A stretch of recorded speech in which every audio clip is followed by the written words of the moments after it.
श्रीराम समर्थ।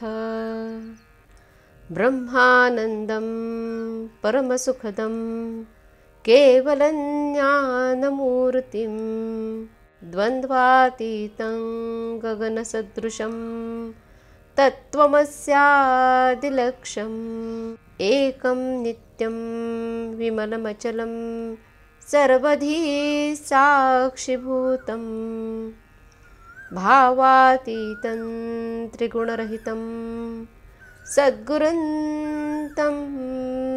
नमामि। भगवान गुरुदेव, आपल्या चरणकमली आमचे शतशः प्रणाम असोत। आम्हा संसारी लोकांच्या आत्मकल्याणासाठी अहोरात्र झटणे हेच आपले जीवनचरित्र होय। आम्ही आपले खरे मानसपुत्र आहोत। आपण भगवंताचे नामधन आमच्यासाठी ठेवले आहे।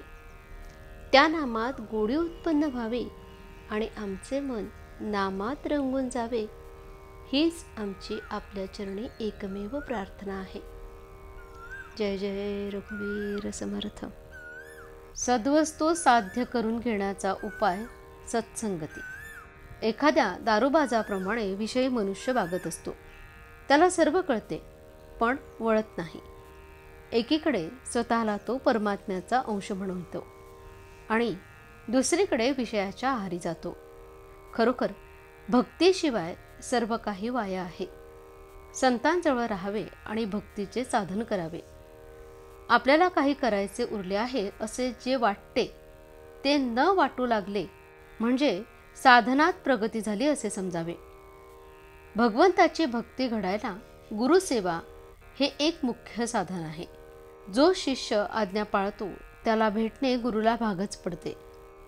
वास्तविक गुरु मनात काही इच्छाच येऊ देत नाही, म्हणून कामधेनूपेक्षाही गुरु श्रेष्ठ आहे। अत्यंत तळमळीशिवाय भगवंताचा योग शक्य नाही। संत समागम प्रारब्धाने होतो, पण समरीतीने जाता आले तर खरा समागम घडतो। पण आमचा मार्ग विषम आहे, म्हणून संत भेटूनही त्यांचा समागम आपल्याला होत नाही। विषयामध्ये धुंद असलेल्या आम्हाला पाहून संतांच्या मनात कालवाकालव होते, त्याची आपल्याला कल्पनाही येणार नाही। आपली बुद्धी आपल्याला समाधानाप्रत नेत नाही, तर दुसऱ्याची मदत घेणे आवश्यक आहे। अशा वेळी ज्याची मदत आपण घेतो त्याचे आपण ऐकायला नको का? भगवंताच्या जिज्ञासेचा मार्ग आक्रमायला संतांनी सांगितले। संतांना जिज्ञासा मूळचीच असते, आपल्याला ती नाही, म्हणून ती उत्पन्न करणे भाग आहे। काही केल्याशिवायच सद्वस्तू साध्य करून घेण्याचा उपाय म्हणजे सत्संगती हा होय। सत्संगती अति अपूर्व काम करणारी आहे। ज्याचे भाग्य थोर असेल त्यालाच ती लाभते। एखादा मनुष्य भोवऱ्यात सापडला तर त्याला बाहेर काढण्याचे दोन मार्ग आहेत। एक मार्ग असा की दुसऱ्या चांगल्या पोहणाऱ्याने त्या भोवऱ्यामध्ये उडी मारून तो फोडायचा आणि बुडत्याला बाहेर ओढून काढायचे, पण यासाठी शक्ती फार लागते।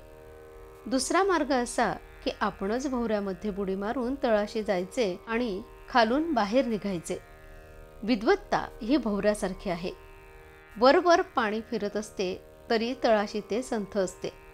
तसे जे लोक वरवर विद्या शिकतात ते वादाच्या किंवा मतांतराच्या चक्रात सापडतात, पण जे खोल तळाशी जातात त्यांना खरे काय ते आपोआप कळते आणि ते सगळीकडे एकच असते।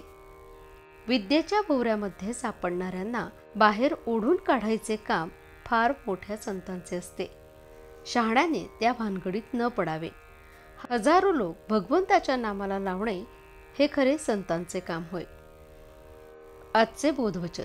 कोणत्याही सत्पुरुषाची परंपरा रक्षण केली पाहिजे, त्यात आपले घुसडू नये।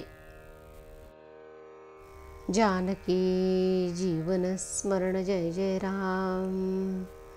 श्रीराम समर्थ।